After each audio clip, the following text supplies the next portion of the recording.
Newark Airport in New Jersey, there have been hours-long delays. And in Houston, at times, security lines spilled over outside the airport. At one point, the wait at TSA checkpoints was more than 3 hours long. Hugo Gianluca spoke to travelers in Houston about their frustrations. Bad idea. Look at this mess. A mess indeed. Houston airport officials are urging passengers to get here early. This KHO11 viewer listened to that advice. You got here 4 hours before your flight. Why is that?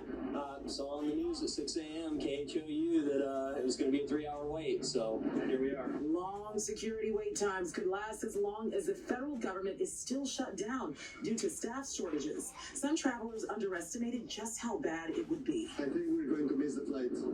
How do you feel about that, sir? Terrible. We're so concerned about it. What was your reaction when you saw the line? I want to cancel. She ended up sticking it out. At Bush Airport, only TSA checkpoints at terminals A and E are open for passengers. At Hobby Airport, fewer screening lanes are open with wait times exceeding over an hour. Some passengers were ready to wait. Get here early and be patient. That's the only thing you can do. Because you can't control anything else.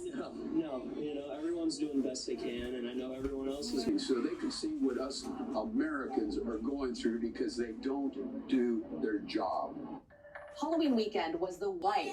Experts have warned travelers would see more flight disruptions the longer federal workers have to go without a paycheck.